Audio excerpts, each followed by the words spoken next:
The following is a presentation of iRacing on PTR TV. We'd like to thank all of our channel partners for their support.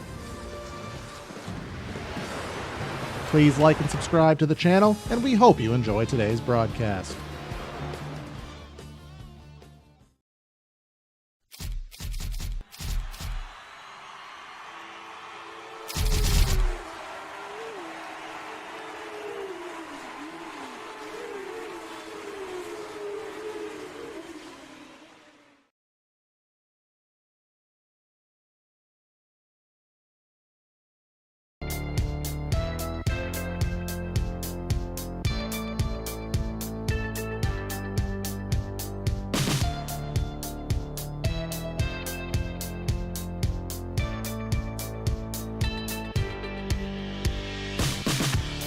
Another race here at the 30 degrees of banking at the Bristol Motor Speedway, but this time for the ARCA cars. We had a 3-wide pass round the outside in the Cup Series race, a thrilling finish there, and will we match that today? Well, we got a lot of the same drivers. Let's see if we can make that magic happen. Welcome everybody to PTR TV for today's coverage of the Triple Bypass ARCA series presented by Cultured Designs, as it is and has been for the last season and a half for the Cultured Designs 150. Surprise how many laps we got? 150 around Bristol Motor Speedway. Gonna be myself, Corey Silva, in the booth and in the truck, along with Brad, who against all medical odds, has been able to attend tonight's showing of the race. So, Brad, welcome back to Bristol, especially after what we saw on Sunday. Let's hope we can replicate that with these ARCA guys tonight. Yeah, good morning, good afternoon, good evening, everyone. This is going to be an exciting race. I don't know what it is with me and medical issues and triple bypass, but there is something somewhere in the water that does not want me to attend these races. But yeah, here I am. I'm ready for a fun Tuesday night, and I know I've said this a lot last fall to you, Corey, but not being able to do Tuesdays last fall really sucked, and I'm so glad that I'm able to do Tuesdays here because these ARCA cars are fun. Yeah, they are fun indeed, and you know, we're glad to be back for the whole entire season, but I will be completely honest, I did kind of miss the off weeks that I did have, only because I got to race with these guys last season, and I had some fun racing with them Saturday night in the Gen 4 cars, but what kind of challenge will come up here today? Well, we have to stay tuned for that. Of course, as I said in the prelude, this race and the entirety of the season presented by Terry Brooks, who, if memory can go back 1 week, Brad, I'm pretty sure he had basically the race locked up at Concord until a hardware failure took him out of the race. So he is looking for redemption from there. Has a little bit of work to do from the 10th spot, but we want to thank him and also go over our point standings quickly. Yeah, point standings here. This is a very tight contention. 1 point separating Caleb Brown and Adam Bosky, and then Walker McAnulty in the mix as well. Alan Kunman, Ben Harcum, Jason Benson, Chad Winstead, Harmon, Baxter, Herzog, your top 10 here in ARCA. And Corey, Zach Nerney just told me that he jumped the infield. Well, you can do that here at Bristol. It is one of the few tracks in the iRacing service where the entirety of the infield is drivable. So, I mean, it's possible. Usually you fall into the shadow realm, but here at Bristol, yeah, you could, right there on the cam, you could take a hard left and do your damnedest around the infield. In fact, you can put it in victory lane on the roof up there, which hopefully we have somebody do here, as we are racing maybe into the night here today. It is 6:04 as of April Fool's Day. And I don't know, Brad. I mean, April Fool's Day, that's probably a 7:15 sunset, so might be going to the cusp of darkness here. Definitely could be on the mix, which I'm pretty okay with. I like it when we get to race Bristol at night. This is a track that bodes really well to night racing and is a lot of fun. And of course, you know, high banking, very narrow track, the light shifting, changing driver's perspective of everything. Yeah, it's going to make things fun. Buckle in if you're here and be ready for a fun one with me and birthday boy Corey. Yeah, let's not talk about that as I ever eclipse closer to the number 40 on the age sheet, but you know, here's what it is. Another day on planet Earth. But make sure if you are on planet Earth that you are also here in the future for subsequent and Well, subsequent broadcast, like, share, comment, subscribe, pushing 1900. Just need a little bit more help there. But let's go down trackside, give you that PTR TV starting lineup from the Bristol Motor Speedway. Starts as follows. Caleb Brown going to start from the front row, a 14.787. Chad Bear right to his outside in the Caterpillar ride there in second. Adam Bossy in third. Mark Herzog, a good starting spot for him, going to be in the fourth position. Fifth, we have the Cup winner in exciting fashion, Brad Kress, with Justin Baxter. Commentators cursed him into oblivion at Homestead last week. Chad Winstead, he was right up there on Sunday as well. He's in seventh. Walker McAnulty in eighth. Al Corey, the boss man, and then our series sponsor, Terry Brooks. Moving on from there, we go P11, James Honeycutt, and then Daniel Williams to the inside there in 12th place. Dylan Freeman finds P13. See you later, boy, with Zach Nerney in 14th. From there, we go P15 here on the night. Jeremy Brown and Matt Harmon in 16th, P17 here as we're rolling. Benson and McClendon, we'll see there, Mr. Three-time in the Cup, can go forward. John Ohl and Willie Ransom in P19 and 20 here. Samson Lewis Jr. 21st, Tyler Ruelas 22nd. Moving on from there, Harrison Smith, Mark Gerald, and then we go Jeff Slaughter, Cameron Kane, Ward Fisher. 27 cars taking this thing on today. Now that is our lineup here at the Bristol Motor Speedway. Our race details here on the evening. 100% fuel load, which I don't know the exacts, Brad, but I'm going to make a outlander statement, say they could probably make this whole race on fuel. That statistic is wrong. Now it's right. One set. That's not proper English, but it's as good as it's going to be for now. We got one set of tires, one fast repair, and then there are the incident limits that they will have to work within here tonight. This is going to be an exciting one here, Corey. I'm excited to really see how it goes as we go through. If Sunday was any indication, these cars are going to be able to rip their way around and just have a bit of fun and really enjoy this track. Yeah, we saw a lot of bottom feeding. The top did not come into play too much, but still saw good racing nonetheless. Let's see if that's replicated here on a Tuesday night. Caleb Brown to the bottom, Chad Bear to the top, green flag in the air. Barney's got him going, 27 cars strong from Thunder Valley. And already getting through 1 and 2 cleanly. These laps are going to go about 15, 16 seconds here in these ARCA cars, so expect them to move quick as we go. Pushing lap 1 already done and dusted. Leader settles it in, and now I have a feeling we're going to start to see just some good side-by-side racing all the way through here. Top 2 go single file, but everyone 5th place back.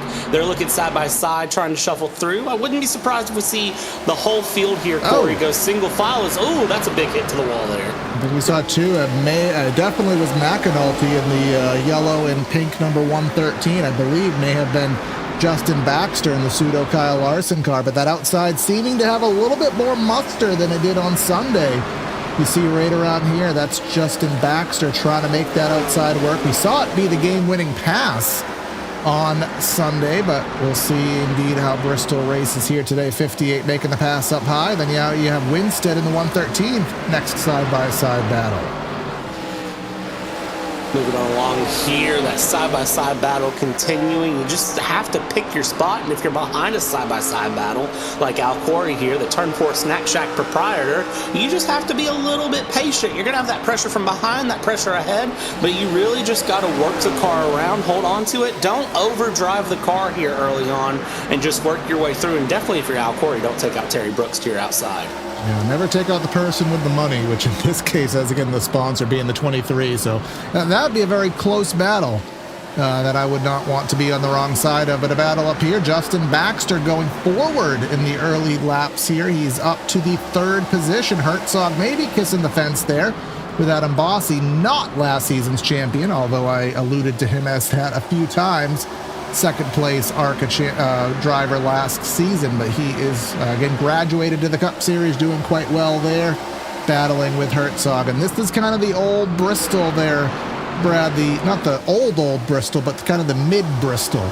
You can be stuck side by side for laps on laps. It's certainly fun, but at some point it does get a little tedious as a driver. Yeah, that it does, but it is one of those that, I mean, if you're going to race, you got to be able to put laps in on Bristol. I say this a lot with road course stuff, that when you get to a certain track, you need to be able to just put laps down and not have an issue. And I put Bristol in that mix of tracks that you need to be able to just show up, put laps down, and not necessarily be the fastest, but be pretty comfortable pretty quick. That's John one of the three. But let's deduce what happened to Mr. John here. The 221 right behind McClendon. He got on the apron. Right-hand hook by Mark Jarrell. Or Jarrell, pardon me, had an interesting look there. Certainly have to get another look at that. Yeah, take another look here, because that seemed like that was a pretty good one here as we go. Continue on board. Let's see. Looking ahead. Just dip the wheel a little bit low. And it's not over for him. That's Samson Lewis, and then that was the 712, which was really Willie Ransom. So a little further back here, but we'll watch this happen as I don't expect any pit stop. So there is the first part of it. Samson tried to get through the inside there, and again, the track just kind of clogged. So Mark Jarrell thought he was going to be clear of that. I think he sponsored last week, if I'm not mistaken. But maybe sponsors curse in delayed manner here. Of course, no, he didn't sponsor last week. What did he sponsor? He sponsored a cup race at some point or another. Of course, these all are sponsored by Culture Designs. Of course, Culture Designs, if you are in the area that they're of Concord, North Carolina, you may be able to find some avail to that, to Culture Designs. A lot of woodwork, custom woodwork, and things that you can have done, and I believe there may or may not be a number in the description to reach out. That there is here as we go through. Don't see anything here early happening pit stop wise, so I think we'll be... We have some in the 19th on back. Looks like we had fuel only. But a lot of those could have been surprised damaged. To see that. I was gonna say, I'm not surprised to see people fuel only, but at the same time... Of course, your boy Nerney there, Brad, did he have a fun Sunday or what? He had one heck of a Sunday, that's for sure. Yeah, the old adage, hit everything but the lottery. Yeah, you're not wrong there. It was real interesting to watch for him, especially because he came off an Xfinity win last week, so it was real weird to kind of see him in that position. Kind of was expecting a little bit crazier out of him, but didn't happen.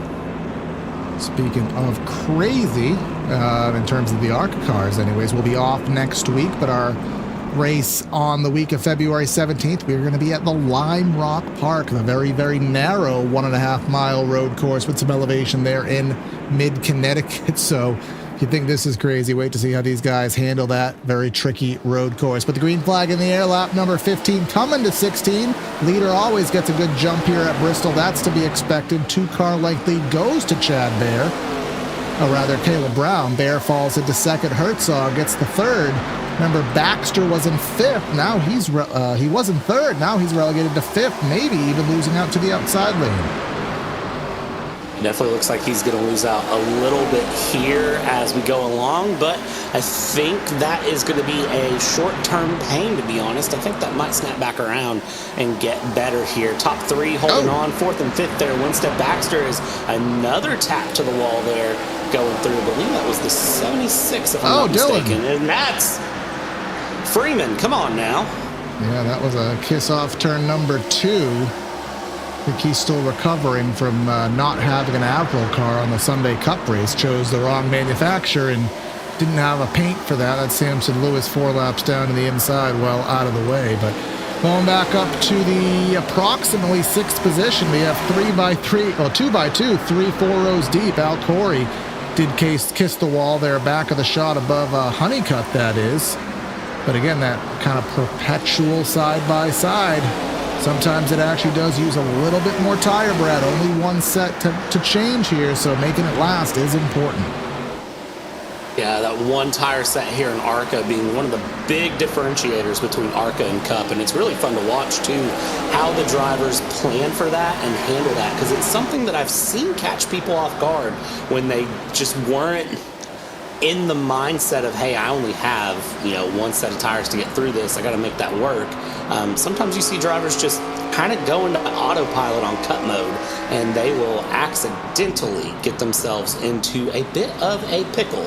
And it's always interesting to see when a driver goes on lap 30 of 150 here at Bristol and accidentally pits in and takes tires, just force a habit, and then they just have to fight it for the rest of the race. Yeah, absolutely. That is a tough one, because here on the service, it's always been a hashtag soon feature that you'd be able to put on a previous set of tires, but that ability has not since been added to the sim, but, hashtag soon, as we love to say. But up front, Caleb Brown has pulled away by nearly 1 second, which, you have to kind of put things in perspective at Bristol versus, a Charlotte and an Auto Club, rest in peace, a Michigan, Pocono, so on and so forth.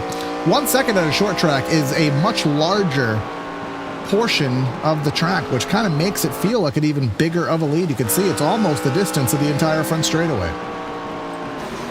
It's really impressive to see just how short and long this track feels, because the thing is that really sucks, if you're that second place car, Chad Bear, and you're behind Caleb Brown here, that feels like a lifetime, even though it's probably the shortest distance that you really feel like you have to be a second, and it just feels like so long here, because you're just looking at the car ahead, you're just looking, you're just sitting, and you're waiting, and you're just hoping to be able to catch back up, and there is virtually nothing you can do unless you've really got it under that car. But Caleb Brown right now looks like he's really got it under the car, as at number 9. What do you know? Brad Kress finding himself in the mix here, being patient early on, going up the inside of Adam Bossi and settling in here. I don't think he's going to go for it yet, but he certainly is looking good in that Flow Racing number 9 Mustang. And then just behind that, our series sponsor in the form of Terry Brooks and Benson, Jason Benson underneath. That's Dylan Freeman, the generic car. I'm assuming that is some kind of a Trading Paints glitch, because I did refresh it. I do have it open, but Jeremy Brown in the plainest of plain, or perhaps he just downloaded the ARCA car about maybe 10 minutes before the race. Remember, he also had a chaotic Sunday, but doing the best he can. But we are seeing a little bit more lines at play, Brad. We saw, again, this place on Sunday in the Cup car, quite the bottom feeding track, but we're seeing even early in the race, before the track rubbers in and heats up, we're seeing more of these guys utilize the second and partially the third lane here. Yeah, and it's surprising, but it's also one of those that, at least in iRacing, I feel like guys have gotten really used to being able to run multiple lanes here with the cars at Bristol, and that just seems to be how this track runs now. We talked about it Sunday. Really, you would think of Bristol, you would be expecting just kind of a single file sort of train to run around this track, but for some reason these guys here especially, they're able to split out 2 lanes, 3 lanes, and really just make it work. A mega of the utmost proportions, and we're still not done. ARCA brakes. I mean, at least we're in the right series for it. Now, we always give benefit of the doubt to Bristol, because the reaction time here is so much less, but let's see if we will have to roast. Yeah, he just got done turnted there, and oof. Now, who is that culprit? You know what's bad? You know he was sitting there too, just thinking, all right, I'm okay. And then 78? 712. Willie Ransom.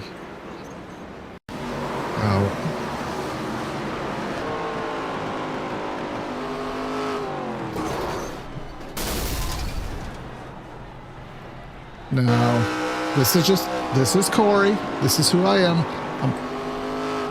That was when he hit the brakes. I said it, ARCA brakes. Now, was the caution already out at that point? I don't know. But, yeah, that was a thing. So, no good place to hide here at Bristol. We'll give that. But, I wouldn't put those avoidance skills that they're on ultimate elite level. But 37 laps into this race, you know, there's always that pickle, Brad, and I'm pretty sure, you know, it may happen. It sort of happened the other night too. There's a certain lap that we don't know what the lap is that your bet is made, that you can't really realistically pit from that point on because the math just won't math. And at Bristol, I really don't know when that lap is going to be, but I feel like with ARCA, this does have a possibility to run green for a long, long time. And you don't want to be stuck with a set of tires on the wall if that's what happens. Yeah, not at all. There's no sense in keeping a set of tires on the wall if you're looking to win. There's no reason to be running a set of tires on the wall. You need to have those tires out and running and going and really be giving it the whole college try to get it out and about. So with all of that being said, if you are someone holding on to a set of tires, you are wrong automatically, and you probably shouldn't have taken the car off the hauler. That's my opinion, and I stick with it. Yeah, so it's just a matter of how many more cautions are we going to have? Is it, if a caution comes out maybe with 100 to go, is that the caution that you put the tires on? Do you think it's going to run clean or to the end? Or do you think we're going to have a late race caution and you just sacrifice the handling and the speed and hope that a caution comes out at the end where you can maximize? This is the risk, the strategy that they have to pull off in iRacing. I just saw an Xfinity Series banner. You're going to have to get that changed. So support. Let's get the branding people happy. But the green flag in the air. Good jump to Caleb Brown. Chad Baird will be able to take advantage from the outside drop down. Now we have Winstead and Herzog.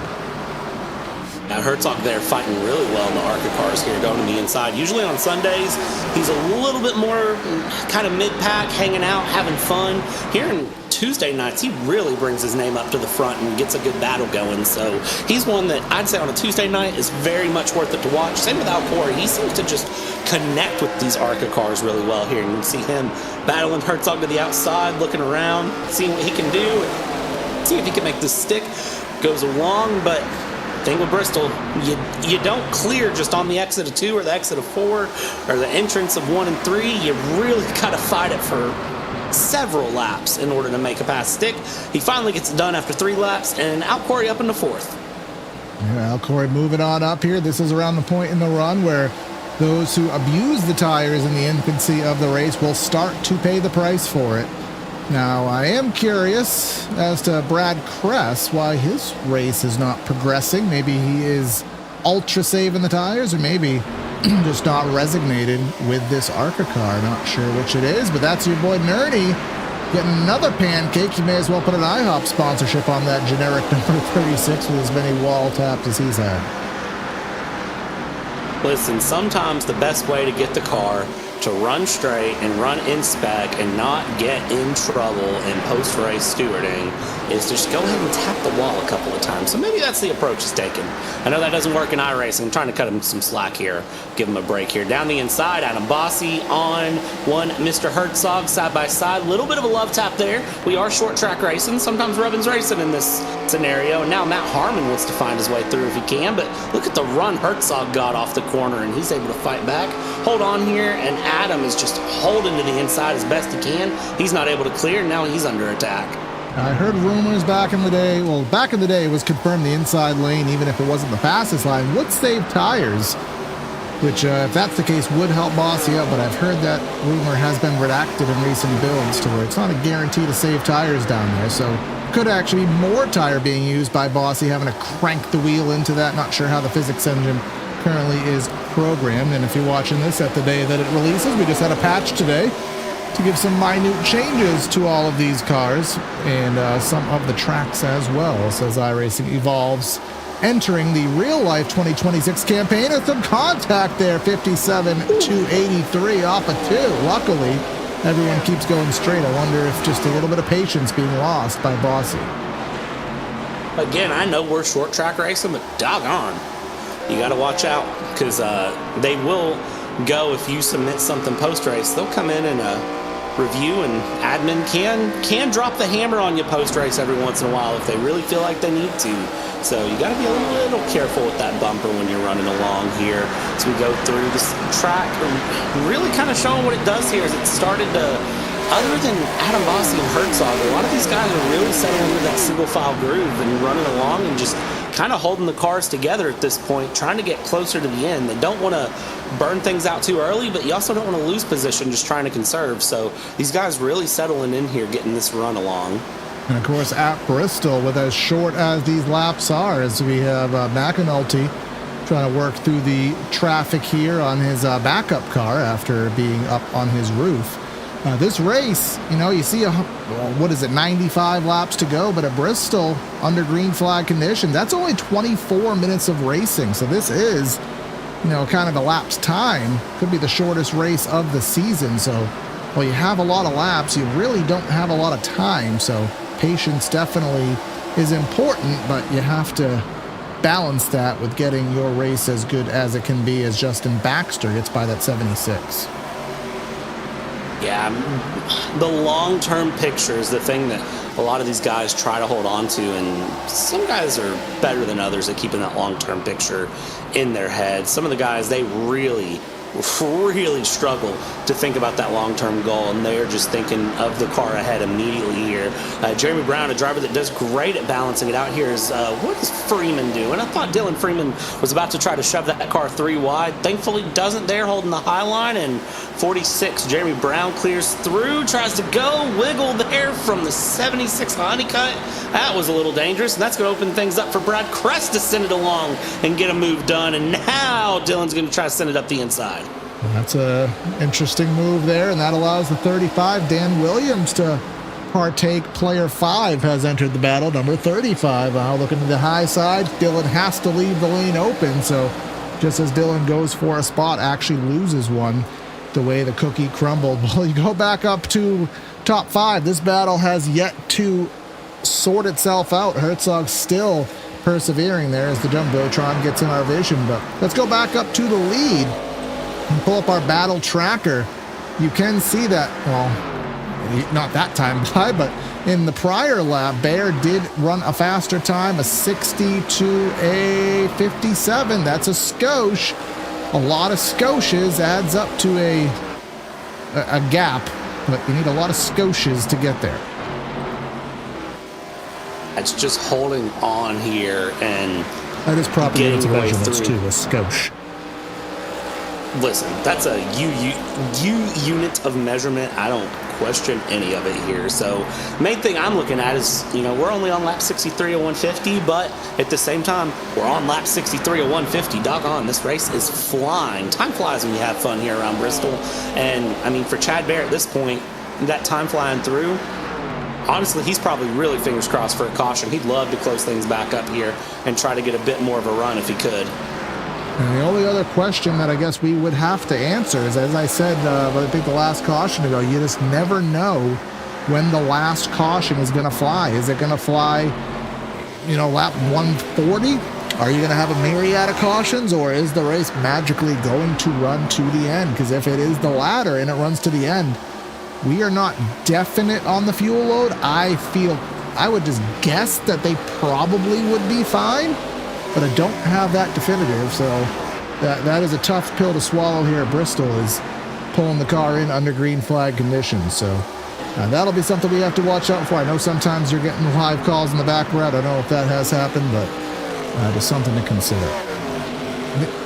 This is one of those that, as I look at it and kind of go, I would think we're getting close-ish to some sort of potential green flag pit stop. I'm trying to do some digging and see where things are at, because I do know that at these tracks, Brad, I had to cut you off, that typically at short tracks like a Bristol, it's usually in a cup car on 130 to 140 laps. Now, ARCA's a little bit slower, a little bit less power, but the fuel tanks are different in all these cars, so it could be right on the cusp. We've had a few cautions, but I feel like if we are going to have that, it's probably going to be within the next 15 to 20 laps. Somebody will try to split the race in half with about a second of fall off that we've had. Yeah, and that 50-50 split is usually what we see to be the best decision here for the ARCA series. Usually that 50-50 split is what we see most of these guys do, because it gives you just kind of that best. It's like if you put it on a line graph, it's just that best sort of drop to move and, just sort of the best balance. But a lot of times the guys bank on a caution being somewhere around that 50% mark. And well, the way this race is going right now, knock on wood, don't commentators curse anything, these guys are just settled into a groove. I haven't seen triple bypass settle into a groove like this in a long time. I feel like it's been a while since we've just seen these guys lock in, run laps, and just get the car going. Is Nerney? He heard green flag flare and said, "Hold my beer, son." Literally. Just bad exit there. He almost took someone out with him, the 221 there, and thankfully did not. Now Adam Bossy did manage to get around Mark Herzog. Now he sets his sights on the 45 of Al Corey. Now Al Corey, I'll say this because I'm tight enough with the league at this point, he's one of those selective guys. He races some guys harder than others. He'll let everybody in the field go by peacefully, but then he gets to me and then he has to be the Ryan Newman. I wonder if he's going to Ryan Newman Adam Bossy, or if he's going to be, just go ahead and get him, bro. Looks like he may Ryan Newman it. Yeah, it really hits a point where it depends on what Al is looking for. And I think Al at this point might be a little rough on tires and probably knows if Adam gets by, Herzog will try to follow him through, and then he loses 2 positions in the space of 1. So if you're Al Corey, a top 5 is a good day for Al. So he really wants to try to chase things down, push things along and hold on, and well, sometimes that's easier said than done, and you got to just get a little bit more aggressive here as he is. I mean, he's really holding Adam behind. Well, last time by, using my famous terminology of a skosh, he was actually faster than the leader last time by. Not as fast as Winstead or Bossy, but not putting down slouchers of a lap, but going up front. Caleb Brown, his lead has evaporated.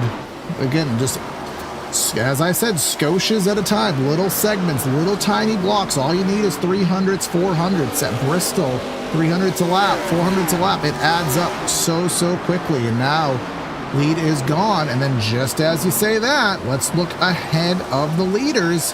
I see some lap traffic, some serious lap traffic. That's Ward Fisher, that is Nerney, that's Benson. And traffic, we always say this on Wednesdays, Brad, traffic giveth, traffic taketh. Here at Bristol, that's the name of the game with making passes. Here at Bristol, traffic will just absolutely curb stomp you in the face and not think twice. It does not care what you're trying to do. This is one of those situations where you hit traffic and it ruins any sort of a day you are having, and you sort of just, I hate to say it, but you sort of just have to accept it. You can't do anything about it at all, and you just lock it in, go along, and, well, see what you can do on the next lap, because that's about all you can do. We've brought all 3 to the party here. Traffic was relatively cordial, not really any picks to be set, no zone defenses or illegal screens. Everyone kind of got by in peaceful, competitive manner here as lap 85 on the board here at Bristol Motor Speedway. Corey Silva in the production truck. Brad Dalton helping me out with the calls here as we have the Cultured Designs 150 presented by Terry Brooks, our race driver here in the number 23. Terry currently in the no. That was Caleb Brooks, the former leader, and Chad Baer has some significant damage, but we stay green. There is the yellow. What I was going through and had read and kind of filler talk and catastrophic events with the leader. What in the world? Just a big snap there. I'm going to hope that they have fast repairs, Brad. We talked off air about something that I may or may not want to bring up on air, but let's take a look from our, we can't do that one, Kim, because let's look at this one. Let's see here. I'll say this on air. Why did he just straight stop? He was real slow off the exit there. I'm not sure. He literally, was that a hardware failure? He was just not going. sure what that was. That took out both leaders. And Chad Winstead, pardon me. The Red Seas parted, giving him the lead. Al Corey in second. Now, Caleb Brown. Now, let's not write this off yet, Brad, because our top guys, our top 10 stayed out. Caleb Brown pitting. Chad Bear. Why did he stay out? Why in heaven's name did he stay out? He may not realize how bad the damage is on that car, to be honest. The pit's open now. I'm not sure if the pit's... So now Al's coming in. So maybe the pits weren't open yet. But interestingly, Winstead and Bossy staying out. Meanwhile, you have Al Corey, Chad Bear, a vast majority pitting. Caleb Brown did pit. I wonder if he pit too early while the pits were closed. We do have a couple guys that were relegated to the backstretch, but I don't think they're in contention. So this may not be over. Caleb Brown in 12th.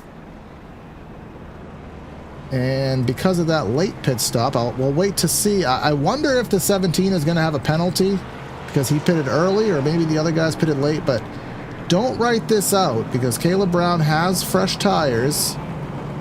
And he is in 10th. Top 6 stayed out.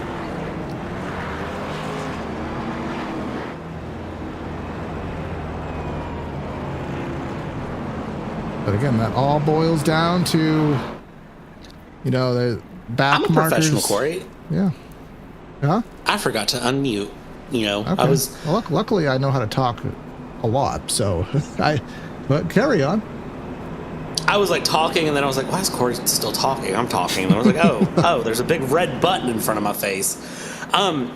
This is just racing. Racing can go upside down on its head, and as we go back green, I think the big question for me at this point is, who did this just hand a race win to, if anyone? Or are we going to see some really good fighting back to the front as we go green? The 97 holding on. Adam Bossy there in second place, going to try to bring it through. Herzog in third, and of course our series sponsor there, the Culture Designs car, Terry Brooks, in fourth. He'd love to get a win, represent. You know, it's always good to get the main title sponsor on top. Now, fresh tires, 9th spot. That's Caleb Brown. Trying to look at the highest running driver with fresh tires. That is Steve McClendon in that bright green car, 7th place. And slicing and dicing through the field, we saw about a second of fall off. So that is a substantial difference. And even running the bottom, I don't expect them to be held up too long. So this may actually be a great thing to happen, having that caution. I guess the only thing that could throw it off would be a late race caution, but, you know, at that point, they may not be able to afford to pit, so we'll see what comes into play here. Jeremy Brown going to the inside. Jeremy is not on fresh tires, per my numerics. I think he's stayed out the whole race. There goes Brown and McClendon around by, and Winstead, he just needs to get the best gap he can, because it's not going to last. It's the case of just dump the throttle, get rid of it all. You need to do something to try to get out here real quick. And for Winstead, I mean, he just needs to try to run away, as you said. And I don't know that quad lock car is going to really be able to stretch a gap. But when you got guys fighting like this, because who's coming up the outside? Steve McClendon with Caleb Brown in tow. Tell you what, if Caleb Brown is able to pull this one back around, get back up in the front, that's a dang good car. If he can do just that. Let's see what he does here as he's following the 51, the Rafter Snack Shack car of McClendon. Gets his way around Terry Brooks to the outside, and, well, let's see if they can just keep working that outside line there and just listen to some Corey Silva advice and work the outside. Right now, he's trying to go third lane here because he's blocked with Herzog and Bossy, but this may be an opportunity for Brown to, you know, take advantage of the situation and catch McClendon while he's stuck, but there's really not anywhere to go because the track is pseudo-clogged right now. You have the 57 with some good bite down to the inside, surprisingly good bite. All of this right behind our leader, who's still in the same shot. And McClendon looked for a gap, thought he thought 3 wide, but luckily thought better of it, backed off. But I gotta give credit to Herzog. He is battling on that inside with some aging tires. And Brown going 3 wide to the inside. Contact up the track goes McClendon. I mean, it's a risky move. It may not be the most popular move, but it worked. doggone did it work. Let's get a PTR TV instant replay dialed up here. Look at this. I mean, if gap car, and I mean, if they're going to open the door, you might as well just put your foot in, take your shoes off, and go. He didn't do anything wrong. He scared Herzog up the track, and just like that, he's already in the lead. But when he scared Herzog up the track, McClendon didn't have time to react to it and give the space, and there it is. There is the fresh tires. So there is T-Bone to lead, and if this goes green, he's looking pretty. I think the only bad thing that can happen now, Brad, it wouldn't be a caution right now because I don't think the tire deg is that bad. It probably, actually, I don't know. I'm trying to think of when the caution would come out where it would be absolutely detrimental. And I don't think they're in that bad of a spot, even if there was fresh tires behind them. I think at this point, Caleb Brown's got himself in a pretty good little spot here. He just needs to be able to hold that pace. He can't afford any sort of pace drop off. And I mean, these guys are scaring me at this point. This side-by-side hard fighting these guys are doing. Again, it's short track racing, but these guys are, giving it the beans right now. They're giving it an effort. Al Corey, are you going to force that 3 wide? He thought about it for a half a second.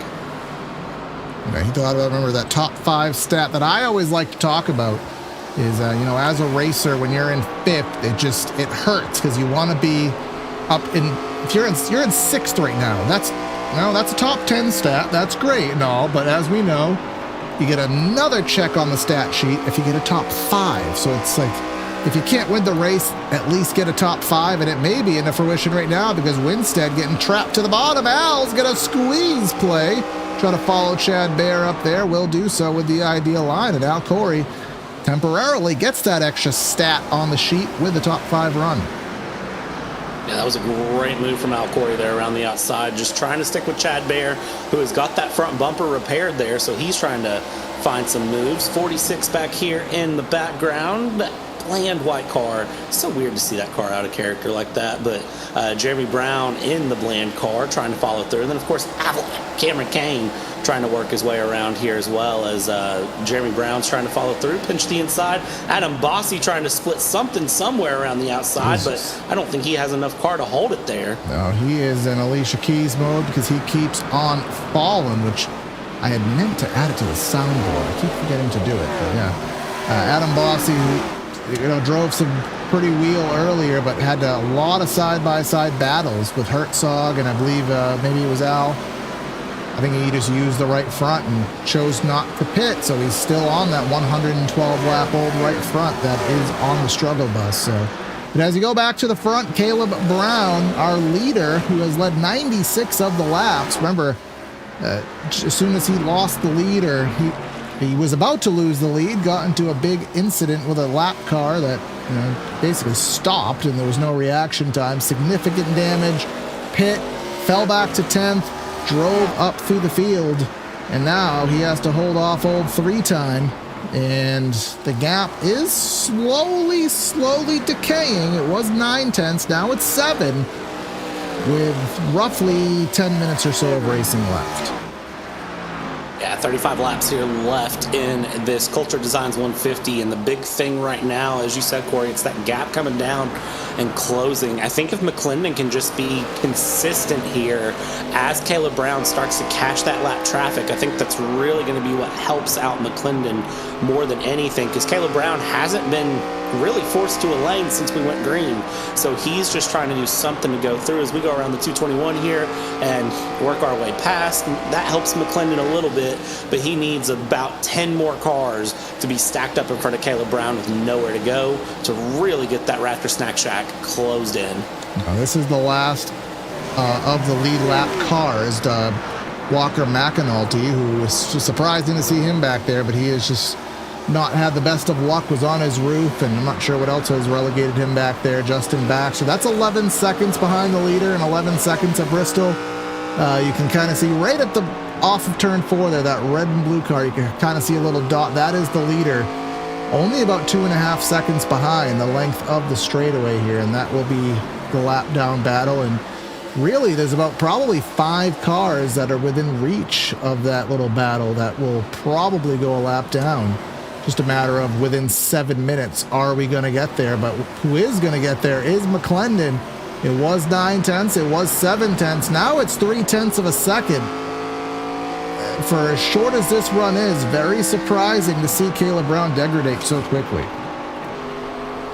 It really is. It's just out of character for him to see that degradation come through as well. But I mean, that goes back to what we talk about, where you have to make the car last a full run here, and people who are good at that are going to persevere to the end. Herzog trying to make a move here on the 97 to Chad Winstead and find his way through as he ducks around one way then the other and just not able to make a pass yet. He's down 4 places on the day, but still a top 10 would be a great result there for Herzog after how crazy this day has been. Yeah, this race here at Bristol, not many cautions at all, as McAnulty going a lap down. Finally, it took about 3 races. I finally have McAnulty in my brain. I don't have to pause and then think about the recording he sent me of how to pronounce his name. I can just do it now. So that I am quite proud of, that I can actually say people's names properly. But let's see what happens there, as for the first time in a while, McClendon had to go off his ideal line. But now he is in essentially the dirty air, which is just annoying to say at a short track, but at this kind of speed you do feel the dirty air a little bit. He's trying to run a little bit higher of a lane here, and let's see if he can dig through that air, close on in. Appears so, as it's Jeremy and Adam Bossy just in the windshield. And just trying to go through and find a pass along. Adam Bossy shouldn't make this too much of an issue for Caleb Brown. Now, then again, I've said things before and been wrong. Adam Bossy going to go to the high line here. Force both Caleb Brown and McClendon the low side. We're coming up on 20 laps to go here momentarily. So when we hit that 20 to go, I think that's when McClendon's going to, drop the ball bearings out of the car on the inside and just go ahead and get that car a little bit faster, see if he can't find a way to get past, because he is going to be itching for a win here if he can get through. And I mean, we said it earlier, I'm going to say it again. It's one thing to catch, it's another pass, and, well, McClendon's proven that true right now. He's looking to that outside as his preferred lane, because usually you can get yourself a run down the straightaway, but Caleb Brown, I think, could probably run that outer lane and force McClendon to rip the bottom, and that's actually what's going to happen right now. Big run to McClendon down to the inside. Now, can Brown run the defense on the outside, and how long can he do it for? But I don't know how long he can do it for, because there's traffic in the form of Winstead and Brown just in front, and they are side by side. So what will happen here, Brad, as we meet 2 side-by-side battles, both for position, and in the wall is Caleb Brown 3 wide as they split Winstead. And that is a way to try to get a pass done, but they're not done. More traffic coming up now, and that is a big block on Caleb Brown to the outside. They're going to force through 3 wide yet again. That is going to be Terry Brooks into the wall, but that is no factor here because we're racing traffic. We're going through side by side yet again, holding on to it. McClendon has just the tiniest bit ahead. Caution, as no! You gotta be kidding me. Walker McAnulty. Now, this is the point, Brad, where it's... Oh, Harmon. What in the name of tarnation? I don't have an answer for you on what just happened. Neither do I, but luckily we have the technology to figure it out. Oh, he got bared. Right hand hook. Oh. One more. Let's look one more again. A little bit of contact there. Right hand hook into the wall. And he held the brakes. In that case, probably rolling on the banking would have been the better decision. But now this, Brad, this is the worst case scenario, because all of these drivers, Jeremy Brown, let's see, Zach Nerney, all of those drivers who did not pit are pitting now, and they will have those super fresh tires. Terry Brooks just got, I think he is on the lead lap by a free pass, but I believe it's going to be, actually, who's left? It might just be Herzog, to be honest with you. Well, this Because is going to everybody be else was a very lap interesting. down. I mean, you have the timing too, Brad. We only have 8 cars on the lead lap. So Terry Brooks, I mean, I think he could still pit as the lucky dog, but he's going to be last in the line behind everybody in the field. So really, if you look at this, the only person I believe that is in the position to win this race, you know, via alternate strategy would be Mark Herzog. Well, this is about to get real weird then. Because he is not King Aggressor, who I would just, I mean, maybe he is, but in what I've seen of Mark Herzog, he is not going to slice and dice through the field like a wild man. But, you know, I don't know if he got it in him, but it might be on the table for him to figure out.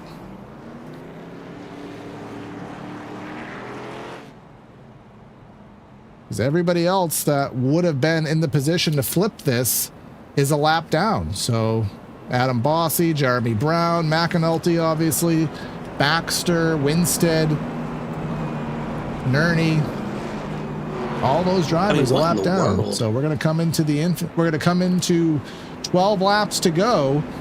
I mean, it's by almost default that you expect the 17 to get the jump, because that's just what happens as the leader. It's just a matter of, will 10 laps be enough for McClendon to make the pass again? Very 50-50. Honestly, I don't think 10 laps, 12 laps is anywhere near enough time unless Caleb Brown absolutely botches this restart, which, I mean, old tires, we'll see. Green flag out, Barney waves it. It's not as far of a restart, but it's enough. I think he might clear off of 2 here, and that is what he needed to start with. Caution. Which is not good for them, because that's going to pull one of those fresh tire cars back on the lead lap. Not too sure what happened here. I'm just going to check from Harmon's perspective. Oh, okay. And then... Oh, is that one of those female dog cautions? That's exactly what that was. That is exactly what that was. I mean, yes, I wanted sir. to say it, but I did censor myself. So that moment of yeah, he was sideways enough to trigger the caution, but Harmon was so kind as to straighten out Baxter. But yeah, that is one of those female dog cautions. Nerney gets back on the lead lap. That's good for Zach. He is not on ultimate freshies, so that won't matter for him. But what this does do is it adds Terry Brooks to the battle of, he's going to get to start with the leaders now. He's not starting as the free pass, who's all the way tail end of the longest line. He's starting with everybody on the fresh tires in, what, row 4. And Herzog there 6th on the outside. I mean, I think it's enough laps if you slice and dice it. It's just a matter of how aggressive are you going to be, and will we be interrupted again? I mean, anything can happen at this point. We just got to wait and see. I'm kind of interested to really just see how this one... I feel like...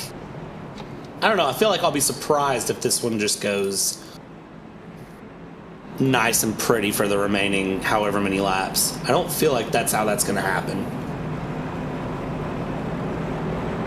Yeah, I would be surprised if this goes green, but I would be hopeful that it does. So we'll see what happens here. Let's, we don't really play the game today. There hasn't been enough cautions to really worry about. Our Whiplash SimCams race recap. 5 cautions, which feels right about accurate, but they're pretty quick here. 19 laps. Caleb Brown with the fastest lap of the race. Cameras again brought by Whiplash SimCams. Minor issue with the fences here at Bristol. I know Andrew has fixed that, but for some reason, file I have, even though it said it was fixed, it's not fixed. But all in all, some great camera work. Check out Whiplash SimCams on Facebook, and you can acquire them yourself, Brad. But let's get ready for a restart. Come and do 7 laps to go. That is no time here at Bristol.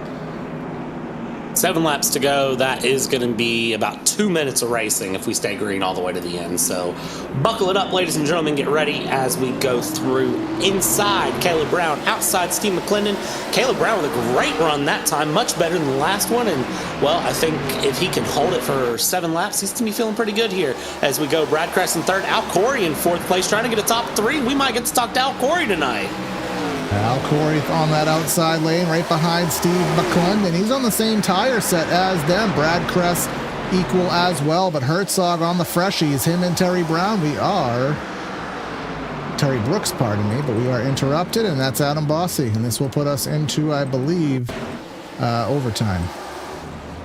Yeah, this will bring us one of our 2 overtimes here. What did Adam Bossy do? That was John Uhl, I believe.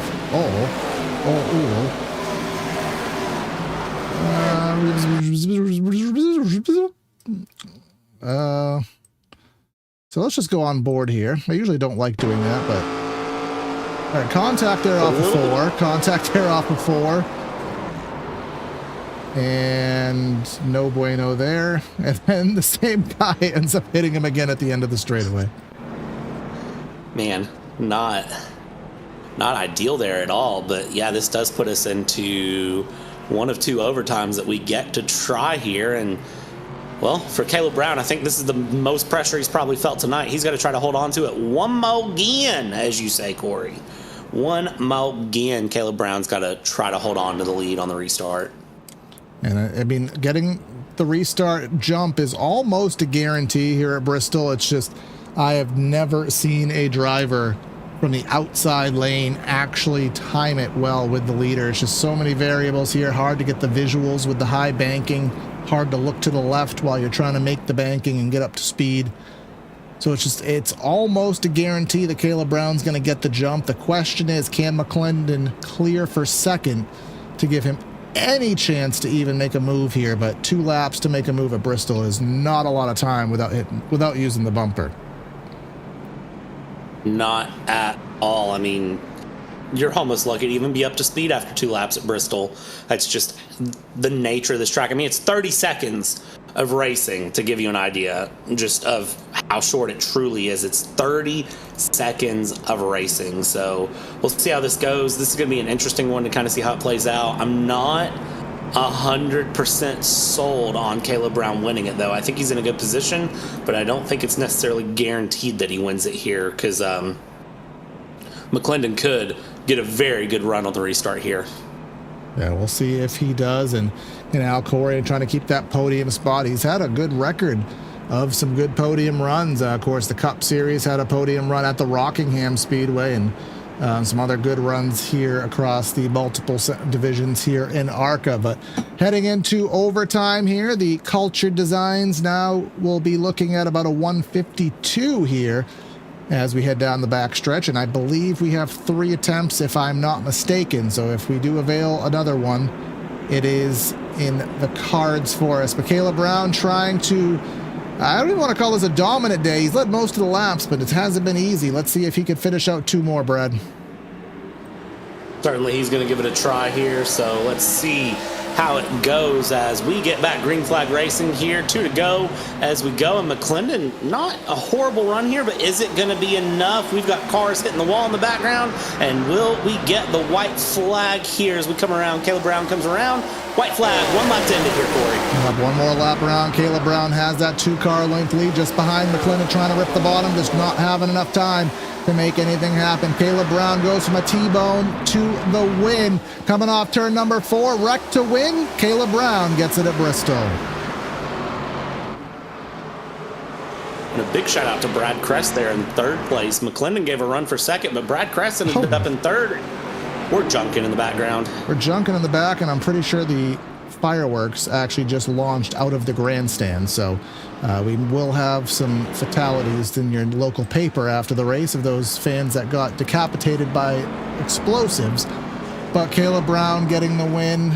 Again, what did he lead for a final margin? He led 135 of the 151 laps, Brad, which is dominant, but it's hard to say he had this race dominant. For maybe at least 3/4 of them, he was on his toes.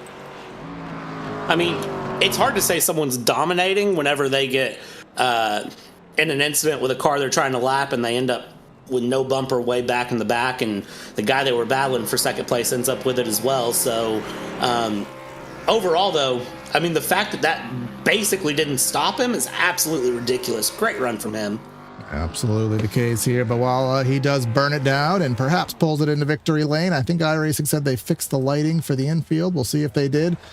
Maybe he could pull it into victory lane, but anyways, let's go and start our post-race show. The final results here today from Thunder Valley. Caleb Brown getting the win by 1/10 over Steve McClendon. Brad Kress with the third. Al Corey in fourth. Mark Herzog in fifth. Our series sponsor Terry Brooks got himself a sixth here today. Chad Baer, Cam Kane, Nerney. How did he get a top 10 out of that? Along with Jeremy Brown.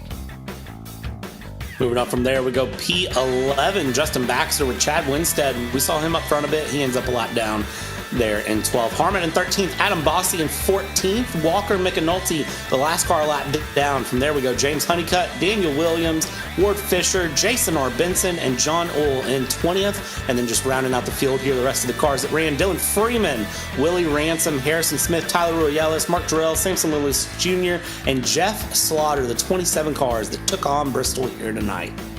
All right, yep, and let's start our show here and try to find Mr. Caleb Brown, our victor here at Thunder Valley. Caleb, you led 135 out of 151 laps. Sounds like a dominant day, but obviously it was anything but. What was the confidence level there when you go from T-boned from the lead back to, 10th or so?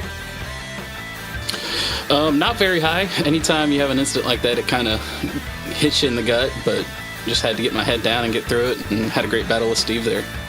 Yeah, obviously it did. It was a punch in the gut, but then obviously the tire strategy ended up working to your benefit there. Kind of right that perfect time, 2/3 distance to take advantage of it. With those guys coming in, what was it, Steve who was battling with you? I think it was Chad as well. Did you feel like you had the best car, or do you feel like you just had the best track position and were able to hold it off? I feel like the short run I had the best car, but they definitely were better at saving the tires, and by about lap 50 or 60 on a run, they were beating down my back bumper.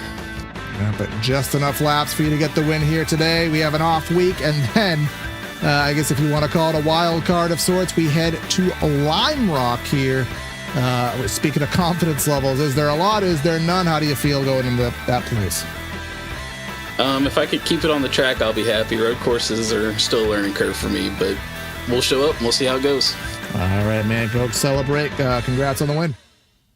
Thanks. Appreciate you guys. And now, second place, of course, Mr. Steve.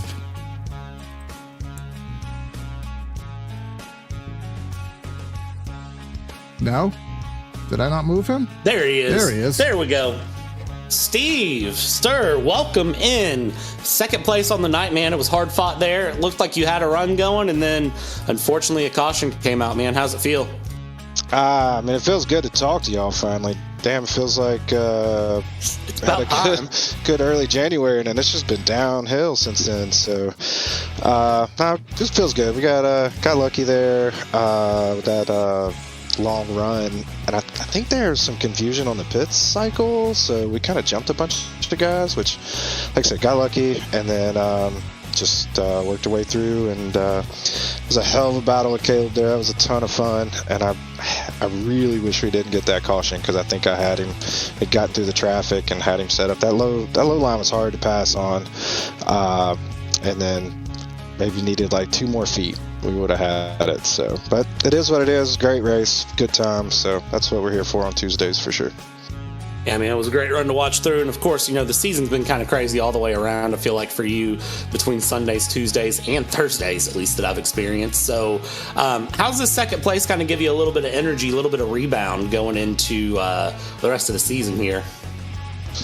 I hope it's a spark to kick off for sure. Because like I said, I won the official Roar race, and it has been nothing but downhill since then. So to get on the right side of winning and running good, I hope keeps the momentum rolling, and we'll see how it goes. Sucks that we got a break this week and next week with all the off week stuff. So kind of going to lose a little momentum there, but hey, we'll run some officials and try to keep it up that way. Absolutely, man. Congrats on the second place here, Steve. Anyone you want to thank or shout out before we let you go? Yeah, Terry, I know he does a lot for this series. I don't work with him that much since I do much of the Cup stuff, but I know he brings a lot to them, so I appreciate what he does for the Tuesday night crew. All the other admin around, they all do a lot of work behind the scenes. I want to thank my buddy Nathan and Catamount Solutions, as always. He keeps the beers flowing and the internet going. And since we got old Rafter's Snack Shack on this car, I want to thank him and all he does with all the hot dogs. And thank you, boys, too. Congrats, Steve. We'll catch up with you later, man. Take it easy. All right, well, holler at y'all.